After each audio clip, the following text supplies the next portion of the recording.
We carry your trust. Basically, in startliye, my father was into advertising.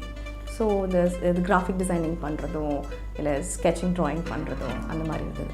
But coming from a South Indian family, I had to go into a professional course. அந்த நேரத்தில் நான் viscom இது பண்ண முடியாது. அப்போது எங்கள் அம்மா allow பண்ண either engineering or medicine. That was the only option I had. So that time my mom. But ஒரு 2 years டீச் பண்ணிட்ட பிறகு அதை நான் கண்டினியூ பண்ணிட்டு இருந்தேன். 2-3 years டீச்சிங் பண்ணிட்டு இருக்கும்போது தென் ஐ ரியலைஸ்ட் வெறும் teaching without any experience is not a good thing. So if you're a teacher, you have to give some experience. You have to have some experience in order to உங்கள் teach பண்ணுறதுக்கு உங்களுக்கு கண்டிப்பாக கொஞ்சம் experience வேணும், practical knowledge வேணும். அப்போ தான் நீங்கள் ஒரு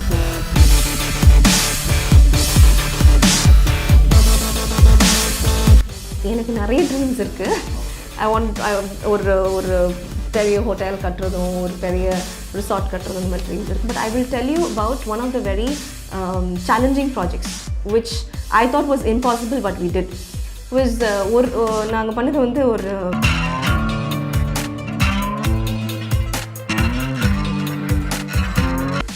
இன்னொரு 3 yearsல என்ன பண்ணுவேன், இன்னொரு சீனியர் ஆர்கிடெக்டாக 5 வருஷம்லன்னா இன்னொரு சீனியர். இப்போ சம்பளம் 20,000 எனக்கு ஒரு 3 வருஷத்துக்கு அப்புறம் சம்பளம் 30,000, 4 வருஷம் 40,000. ஆனால் அவ்வளோதான் எனக்கு ஸ்கோப்பே. இதுதான் கட்ட போகிறேன், ஒரு வீடு இப்படி கட்ட போகிறோம், ஒரு பில்டிங் இப்படி கட்ட போகிறோம், இது இப்படி கட்ட போகிறோம்.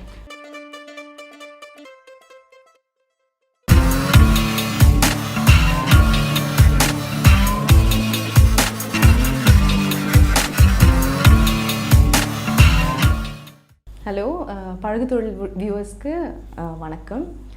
என் பேர் சோஃபியா. நான் ஒரு architect and interior designer. N company பேர் டிசைன் ஸ்டாக்ஸ். ஸோ நாங்கள் வந்து residential, commercial, industrial, hospitality and institutional architecture projects பண்ணிகிட்ருக்கோம். ஆர்கிடெக்சர் அண்ட் இன்டீரியர் ப்ராஜெக்ட்ஸ் பண்ணிகிட்ருக்கோம். So architecture is nothing but basically a science to design spaces. So நீங்கள் ஒரு வந்து யாராலையும் ஒரு ரூம் இப்படி வைக்க முடியும், ஒரு ரூம்னால் இங்கே ஒரு டாய்லெட் இருக்கும், கிச்சன் இருக்கும், ஹால் இருக்கும், அது யாராலையும் பண்ண முடியும். ஆனால் ஏன் நம்மளுக்கு ஆர்கிடெக்ட்ஸ் தேவை அப்படின்னு சொன்னிங்கன்னா, ஆர்கிடெக்ட்ஸ்க்கு தான் தெரியும் இந்த ரூம் இப்படி வச்சா இப்படி வெளிச்சம் வரும், இப்படி காற்று வரும், இந்த ஓரியன்டேஷன் இப்படி, இந்த அப்பார்ட்மெண்ட் பில்டிங்கை இப்படி வச்சா நல்ல காற்று வரும், நல்ல இது வரும், வாஸ்து தெரிஞ்சு பண்ணுவாங்க அவங்க. ஸோ இந்த மாதிரி நிறைய விஷயம் இருக்குது ஆர்கிடெக்ட்ஸ் பண்ணணும். Anybody can do planning, but nobody can give, only an architect can give you the science behind that planning. That's why architects are important. Basically, in startliye, my father was into advertising. So the graphic designing பண்றதோ இல்லை sketching drawing பண்றதோ அந்த மாதிரி இருந்தது. But coming from a South Indian family, I had to go into a professional course. அந்த நேரத்தில் நான் viscom இது பண்ண முடியாது. அப்போது எங்கள் அம்மா அலோவ் பண்ண either engineering or medicine. That was the only option I had. So that time my mama introduced me to architecture, and architecture has the same qualities to creative work பண்றதுக்கோ, ஒரு design பண்றதுக்கோ, அதில் colour கொண்டு வரதுக்கோ அதுக்கெல்லாம் நிறைய opportunities. That's how I joined architecture.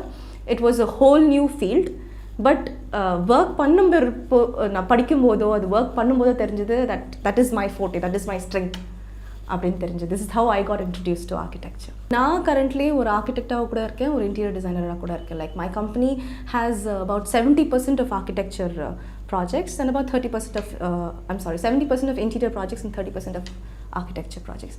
இப்போது பேசிக்காக வந்து இந்த பிஸ்னஸை வந்து நிறைய விதமாக எடுத்துகிட்டு போகலாம்.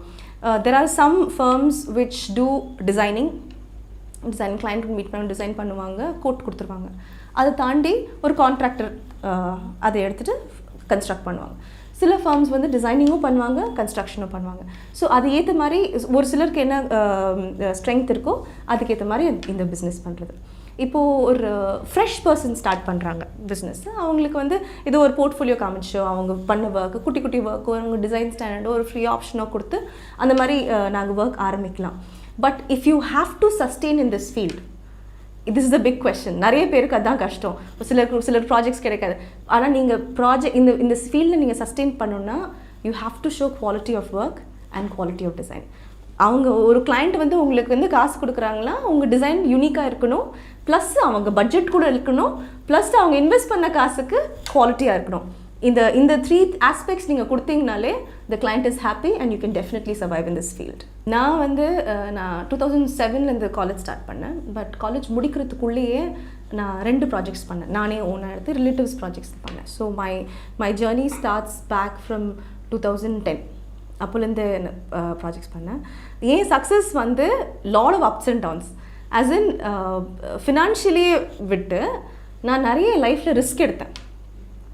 அதாவது நான் ஃபஸ்ட்டு காலேஜ் படிக்கும்போதே ஸ்டடி பண்ணும்போது நான் ப்ராஜெக்ட்ஸ் பண்ணேன். ஓகே, அதிலே ஒரு இன்ட்ரெஸ்ட். ஆனால் but my passion was in to teaching. So and moreover that time my father passed away. So back at 2011 he passed away. So அந்த டைமில் இருக்கும்போது we had financial constraints. So I had to go for a better job. இப்போ ஒரு ஆர்கிடெக்டாக join பண்ணோன்னா சம்பளம் 10,000 தான். 10,000 12,000 தான் சம்பளம். இப்போ கூட அந்த ஸ்டேட்டஸில் தான் இருக்குது. ஒரு ஃப்ரெஷர் ஆர்கிடெக்ட் ஜாயின் பண்ணோன்னா 8,000 10,000 தான் சம்பளம். அதே நீங்கள் ஒரு லெக்சரராக ஜாயின் பண்ணிங்கன்னா உங்களுக்கு 24,000-25,000 சம்பளம். So that is how I went in to teaching. But I did have the flair for teaching, I did have the language and I had little bit experience in teaching வச்சுக்கோங்களேன். So I did well in teaching. But ஒரு 2 years teach பண்ணிட்ட பிறகு அதை நான் continue பண்ணிட்டு இருந்தேன். 2-3 years teaching பண்ணிட்டு இருக்கும்போது தென் ஐ ரியலைஸ்ட் வெறும் teaching without any experience is not a good thing. So if you're a teacher, you have to give some experience. You have to have some experience in order to teach பண்ணுறதுக்கு உங்களுக்கு கண்டிப்பாக கொஞ்சம் experience வேணும், practical knowledge வேணும். அப்போ தான் நீங்கள் ஒரு ஸ்டூடெண்ட்டை டீச் பண்ண முடியும். ஸோ நான் again I wanted it is சரி, இதில் க்ரோத் இல்லை நம்மளுக்கு. இதில் நான் டீச்சிங் பண்ணோன்னா நம்மளுக்கே நாலேஜ் இருக்கணும், ப்ராக்டிக்கல் நாலேஜ் இருக்கணும். ஏன்னா teaching is different from practice. These are 2 different things. Okay, so if you have academic knowledge, is more than enough to be a good teacher. If you have a passion, if you have a flair to teach, is more than enough for you to become a teacher. Okay, but this is what I felt. So immediately I jumped into practice. அப்புறம் நான் practice பண்ண ஆரம்பித்தேன். again I practiced for like 2-3 years. இங்கே practice பண்ணேன், பெங்களூரில் practice பண்ணேன். அப்புறம் practice பண்ண டைமில் ஒரு I was 4 years 5 years experienced person that time. அப்போது if you look forward in field, இன்னொரு 3 yearsல என்ன பண்ணுவேன், இன்னொரு சீனியர் ஆர்கிடெக்டாக 5 வருஷம்லன்னா இன்னொரு சீனியர். இப்போ சம்பளம் 20,000 எனக்கு 3 வருஷத்துக்கு அப்புறம் சம்பளம் 30,000, 4 வருஷம் 40,000. ஆனால் அவ்வளோதான் எனக்கு ஸ்கோப்பே. இதுதான் கட்ட போகிறேன், ஒரு வீடு இப்படி கட்ட போகிறோம், ஒரு பில்டிங் இப்படி கட்ட போகிறோம், இது இப்படி கட்ட போகிறோம். ஸோ அதில் எனக்கு த்ரில்லே இல்லை. ஸோ என்ன பண்ணுறதுன்னு யோசித்தேன். That is the time I gave my exams for masters. அப்போது நான் உட்காந்து எதுவுமே பண்ணுறதுக்கு இல்லை, எனக்கு லைஃப் ரொம்ப போரிங்காக போகுது, மொனாட்டனஸாக போகுது. So that is the time what I did is நான் ஐஎல்ஸ் எழுதினேன், டோஃபல் எழுதினேன், ஜிஆர்இ எழுதினேன். லக்கிலி ஸ்காலர்ஷிப் கிடச்சிருச்சு. ஸோ 17 credits ஒரு செமஸ்டரில் எடுக்கிறதுனா 10 creditக்கு ஸ்காலர்ஷிப் கிடச்சிருச்சு, ப்ளஸ் ஒரு டீச்சிங் அசிஸ்டன்ட் ஜாப் கூட கிடச்சிருச்சு. So what more do I want to do a master's? Then I did masters. I started working there as well as a GTA and all of those. I did that, and then I got a chance to do my PhD as well. So again I went back into teaching line. Again almost after my studies I had this opportunity. அப்போது தான் எனக்கு இப்போ நான் work பண்ண யூஎஸில் work பண்ணணுன்னா there are a lot of things. One, I have to keep working as an employee. I have to keep working in another country. All those constraints were there. But if I'm going to spend my life in working for somebody else, I might as well do that work for my benefit. This is where I totally shifted into opening my firm. அங்கேருந்தா ஒரு எம்ப்ளாயிலேருந்து ஒரு business பர்சனோட attitude வந்தது எனக்கு.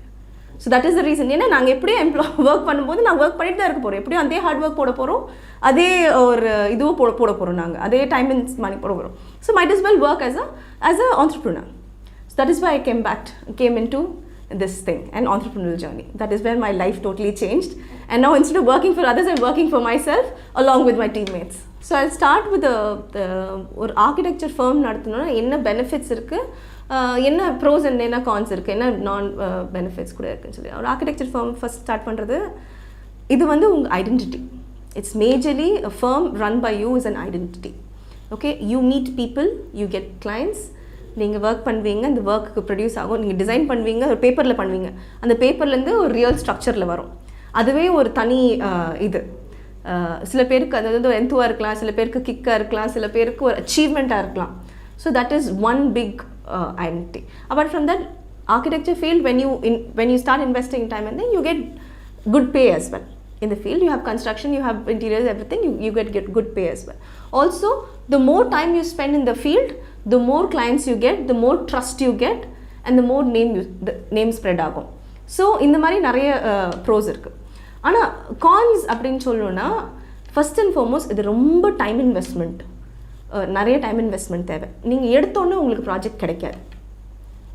நீங்கள் இப்போ ஒரு architecture project எடுக்கிறீங்கன்னா அதுக்கு டிசைனுக்கு போய் கன்ஸ்ட்ரக்ஷன் ஆகிறதுக்கு நிறைய டைம் எடுக்கும். அந்த ப்ராஜெக்டே கம்ப்ளீட் ஆகிறதுக்கு ஆல்மோஸ்ட் 1 year எடுக்கும். ஸோ அந்த மாதிரி நீங்கள் கன்சிஸ்டன்சி அது வச்சுருந்தா தான் உங்களுக்கு அந்த டைம் ஸ்பேன் இருந்தால் தான் உங்களால் ஆர்கிடெக்சர் ஃபார்மே நடத்த முடியும். நீங்கள் குட்டி குட்டி ப்ராஜெக்ட்ஸ் எடுத்து கூட பண்ணலாம், பெரிய பெரிய ப்ராஜெக்ட்ஸ் எடுத்து கூட பண்ணலாம். ஆனால் எடுத்தோன்னே நம்மளுக்கு பெரிய ப்ராஜெக்ட்ஸே கிடைக்காது. அந்த ஒரு பிரேக் த்ரூ அது வர வரைக்கும் you have to keep working and you have to keep consistency. So நம்ம ஃபீல்டில் இன்னொரு விஷயம் என்னென்னா அந்த எப்படி சொல்கிறது, if your taking turnkey projects, your taking project management அப்படி எடுத்தால் அந்த ஃபர்ஸ்ட் இன்வெஸ்ட்மெண்ட் இருக்குது பார்த்தீங்களா, that is a difficult task. And in order to get that investment you need to work a little in order to get that investment. So அந்த மாதிரி there are lot of pros and cons in this field. Basically நாங்கள் வந்து residential projects பண்ணியிருக்கோம், commercial projects பண்ணியிருக்கோம், clinics பண்ணியிருக்கோம், we've also done restaurants and hotels as well. We've done that. ஆனால் நான் இப்போ வரைக்கும் நாங்கள் எல்லாம் ப்ராஜெக்ட்ஸ் பண்ணது ஒவ்வொன்றும் வந்து மாஸ் ப்ரொடக்ஷன் இல்லை, அதாவது காப்பி பேஸ்ட் கிடையாது. நாங்கள் ஒவ்வொன்றுத்துக்கும் எப்படி சொல்கிறது, ஒவ்வொரு ஸ்பேஸ்க்கும் நாங்கள் இம்பார்ட்டன்ஸ் கொடுத்து பண்ணியிருக்கோம். லைக் ஃபார் எக்ஸாம்பிள் ஒரு ரீசெண்டாக ஒரு ப்ராஜெக்ட் பண்ணோம் ஒரு ஃபேஷன் டிசைனருக்கு. அவங்க கம்பெனி பேர் வஸ்த்ரா. அவங்களுக்கு பண்ணால் அவங்க ரீசெண்டாக லான்ச் கூட ஆச்சு. ஸோ அவங்க வீடு பார்த்தீங்கன்னா it is a residence come studio. And she was very particular, and the client was very particular that every space of hers has different areas of creativity.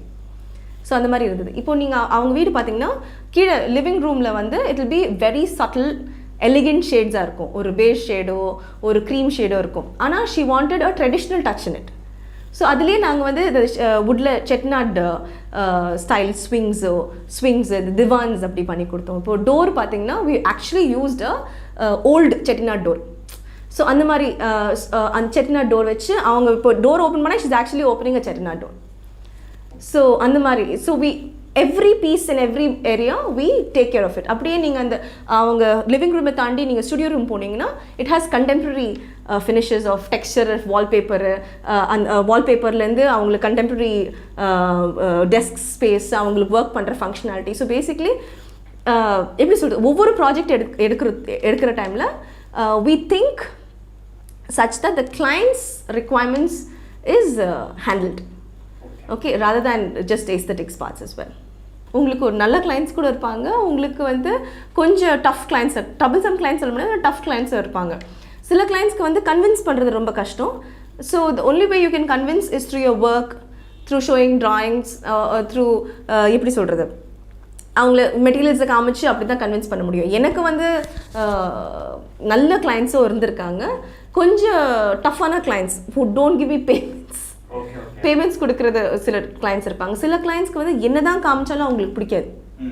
So அந்த மாதிரி சுச்சுவேஷன்ஸ் எல்லாம் நிறைய இருந்திருக்கு. So in that situations all we can do as in this business is show பண்ணுறதுக்கு முன்னாடியே காமிக்கிறதோ, அவங்ககிட்ட sanction வாங்கிக்கிறதோ, அந்த மாதிரி நாங்களாம் அந்த மாதிரி பட்டிருக்கோம். இதுக்கு முன்னாடி பண்ணிவிட்டு இது வேண்டான்னு சொல்லுவாங்க, அந்த மாதிரிலாம் இருக்குது.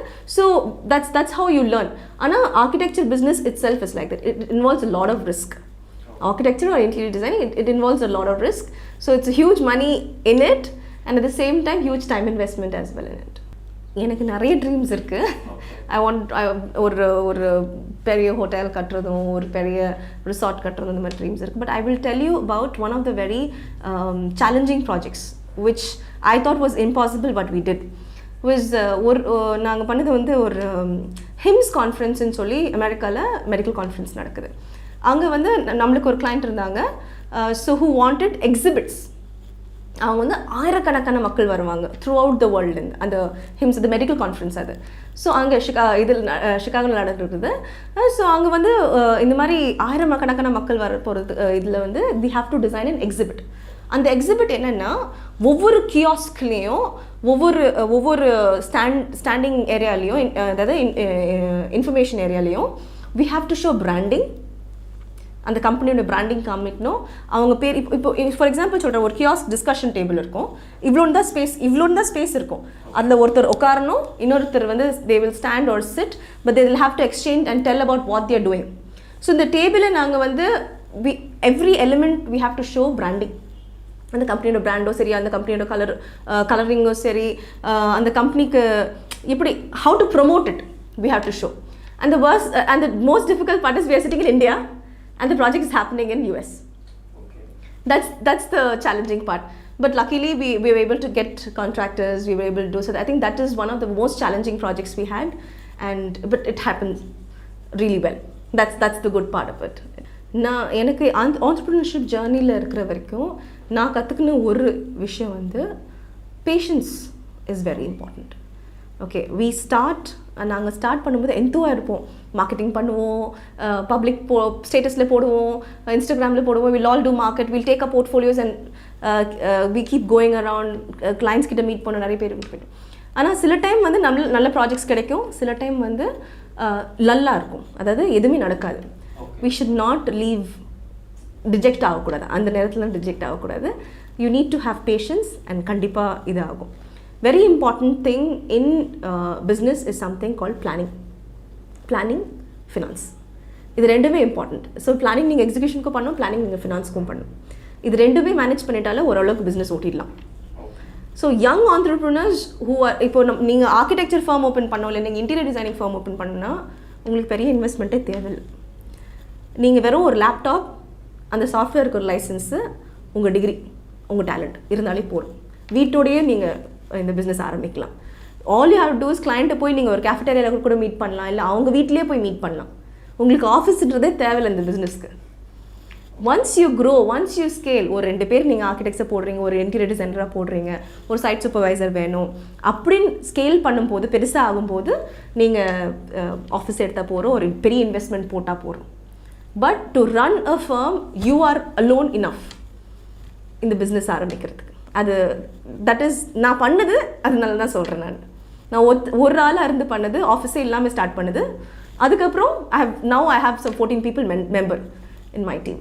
பழகுதொழில் வியூவர்ஸ்க்கு இந்த வீடியோ ஹெல்ப்ஃபுல்லாக இருக்கும் அண்ட் யூஸ்ஃபுல்லாக இருக்கணும்னு நம்புகிறேன். So if you really like it, please like, share and subscribe to this channel for more videos like this. Thank you.